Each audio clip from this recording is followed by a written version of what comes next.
मांग संख्या 50 सहकारिता, मांग संख्या 55 खाद्य नागरिक आपूर्ति मामलों में आपने बोलने का मौका दिया, इसके लिए आपका बहुत बहुत आभार। माननीय सभापति महोदय, मैं मांग संख्या 55 पे पहले बात रखना चाहूँगा। पूरे देश में खाद्य सामग्री में मिलावट की समस्या बनी हुई है और कुछ महीने पहले तिरुपति बालाजी मंदिर में चर्बी युक्त मिलावटी घी का मामला सामने आया था। राजस्थान भी खाद्य सामग्री के मिलावट से अछूता नहीं है। होली, दीपावली सरकार द्वारा विशेष टीम गठित कर मिठाइयों एवं सैंपलों को लेकर खाना पूर्ति कर ली जाती है। माननीय सभापति महोदय, ये जीवन से जुड़ी हुई मामला है और जब हम खाद्य सामग्रियां, दूषित चीजें हम उपयोग में लेंगे तो इससे बहुत सारी बीमारियां पैदा होंगी, जैसे कैंसर है और बहुत सारी ऐसी बीमारियां जो प्रदेश में आज फैल रही है। उसका मुख्य कारण है मिलावटी सामग्री। मेरा आपके माध्यम से निवेदन रहेगा सरकार को कि आए दिन इस तरह की शिकायतें प्रदेश में आती रहती है। आज ही समाचार पत्रों में आया है कि बेसन की मिलावट बाजरे से बनाकर बनाया जा रहा है और वो 78 रुपया किलो उसको बेचा जा रहा है और कट्टे पे लिखा है 100 साल की गारंटी। ये 100 साल का विश्वास पैदा, तो इस तरह कितना बड़ा धोखा इस प्रदेश की जनता को मिल रहा है। तो मेरा आपके माध्यम से निवेदन रहेगा कि सरकार को इस मामले पर बहुत गंभीर होना चाहिए और इस तरह के मिलावटी मामलों में सरकार को पूरी तरह ध्यान रखना चाहिए। माननीय सभापति महोदय, वर्तमान में KYC के नाम पर भी उपभोक्ताओं को राशन से वंचित किया जा रहा है, जबकि पोस मशीनों में 10 साल से छोटे बच्चे और 70 साल से अधिक उम्र के लोगों का बायोमेट्रिक सत्यापन होने में कठिनाई आती है, जबकि आपकी सरकार कहती है 80 करोड़ लोगों को हम पैकेट दे रहे हैं। जो आप 10 साल से छोटों को दे नहीं रहे और 70 साल से ऊपर का बायोमेट्रिक सत्यापन हो नहीं रहा, तो ये किस तरह के झूठे आंकड़े जनता के सामने रख रहे हैं। माननीय सभापति महोदय, इस मामले में भी आपको इस बायोमेट्रिक मशीन की जांच करनी चाहिए। इसी तरह अंत्योदय राशन कार्ड वालों को पहले हम चीनी उपलब्ध कराते थे और वो सरकार ने अब चीनी देना बंद कर दिया है। तो अब शुगर तो गरीब आदमियों के कहाँ शुगर हो रही है, शुगर तो ऐसे लोगों को हो रही है जो गांव में कहाँ शुगर की बात कर रहे हो आप। तो चीनी की जो व्यवस्था है इसको चालू कराया जाए। माननीय सभापति महोदय,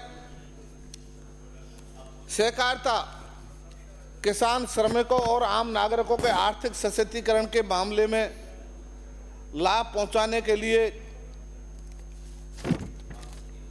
अपनी जिम्मेदारी निभा रहा है, जबकि वर्ष 1925 में अंतर्राष्ट्रीय सहकारी वर्ष के रूप में मनाया जा रहा है।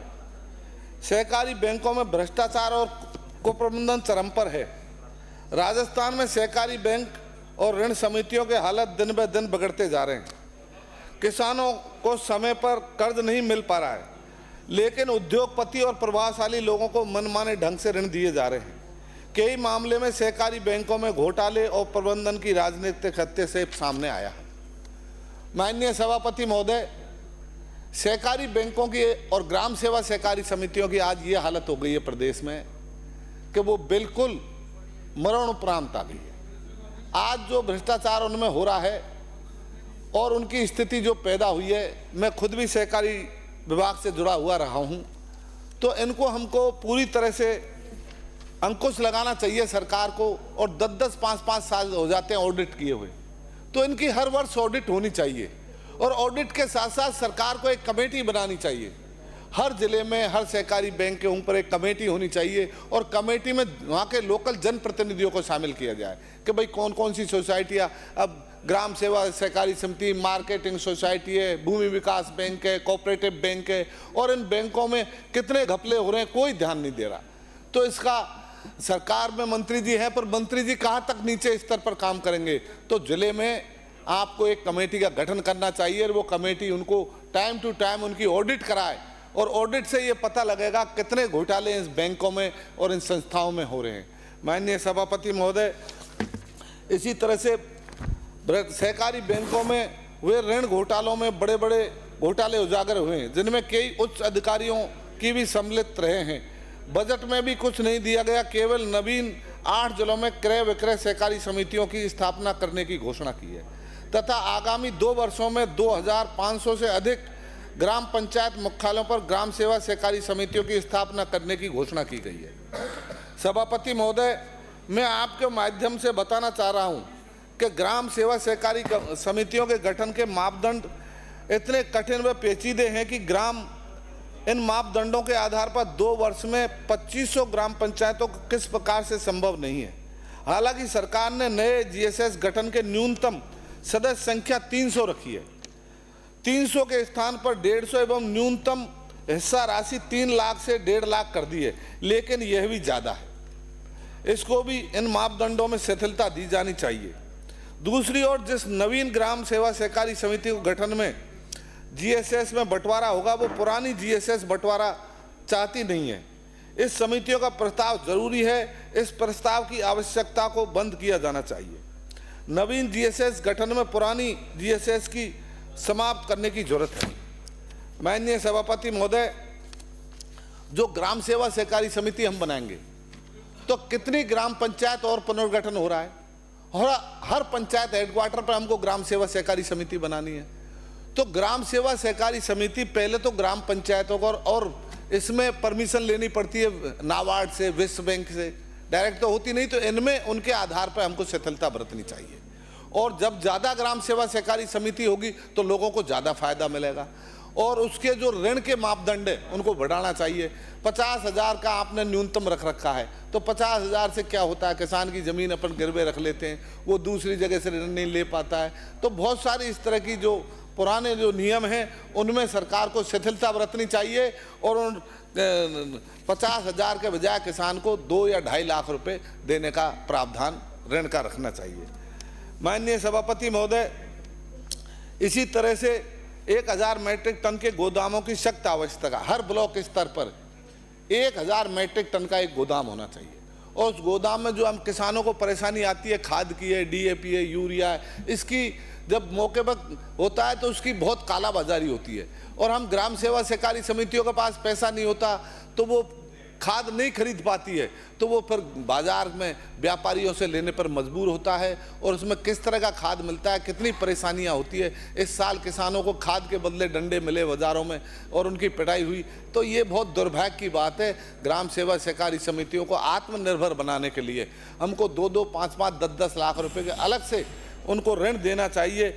इसी तरह से मैं आपसे निवेदन करूंगा कि सवाई माधोपुर कोऑपरेटिव बैंक और जैसे दौसा जो हमारे उसमें आता है, इसके अंतर्गत मेरा विधानसभा क्षेत्र में प्रत्यक्ष देता हूं आपातकालीन लोन के केवल समायोजन किया जाता है, जबकि 25% राशि बढ़ाने का प्रावधान है। यह भी नहीं बढ़ाया जा रहा है। हर साल उसी राशि को समायोजन व्यवस्थापक कर देते हैं और उसका ब्याज तो हम लेते नहीं, उसी पैसे को आवागमन रिकॉर्ड में और कागजों में दिखा देते हैं। न 1 रुपया किसी को मिलता है, न 1 रुपया किसी को देना है। तो इस तरह की जो व्यवस्था है इस पर सरकार को ध्यान देना चाहिए। इसी के साथ साथ मेरा आपसे एक निवेदन रहेगा कि सहकारी संस्थाओं में आरडीएचएस योजनाओं के अंतर्गत करोड़ों रुपए का बकाया चल रहा है। मेरे विधानसभा क्षेत्र की टोडा भीम और टोडा भीम में 92 लाख रुपया और नांदोती में 15 लाख रुपए बकाया है। अकेले करौली जिले में सहकारी संस्थाओं के करीब 5 करोड़ रुपए बकाया चल रहे हैं। बड़ी विडंबना है कि जब 5-5 करोड़ रुपए हम इसके आरडीएचएस के बकाया चल रहे हैं तो इन पैसे को भी इनको दिलाने की कृपा करेंगे। इसी के साथ साथ आरडीएचएस योजना बकाया एमएसपी खरीद में भी ट्रांसपोर्टेशन का किराया समय पर नहीं दिया गया है, तो ये भी पैसा माननीय मंत्री जी से निवेदन रहेगा कि उनका बकाया दिलवाया जावे। और आने वाले समय में खरीद केंद्र जो है हमारे टोडा भीम नांदोती में खुलवाया जाए। पिछली साल हम नहीं खोल पाए, न किसानों की खरीद हुई। तो इसके साथ ही मैं आपसे निवेदन करना चाहूँगा, दूसरी ओर कृषक और इफ्को में खाद की जो सहकारी संस्थाओं में बिकता था वह आपने निजी दुकानदारों को देना शुरू कर दिया है। इसको अपन निजी दुकानदारों को नहीं देकर ग्राम सेवा सहकारी समितियों को दिया जाए। अगर हम ग्राम सेवा सहकारी समितियों को देंगे तो किसान को वो आसानी से उपलब्ध होगा, क्योंकि वो सदस्य रहता है ग्राम सेवा सहकारी समिति का, तो उसके मापदंड 2 कट्टे 4 कट्टे उसको मिलेंगे तो सही। और अगर बाजार से खरीदेगा तो उसमें बहुत कालाबाजारी होती है, किसानों को बहुत परेशानी होती है। रेवंत राम, आपने बोलने का मौका दिया, इसके लिए बहुत बहुत धन्यवाद। श्री हरलाल साहब।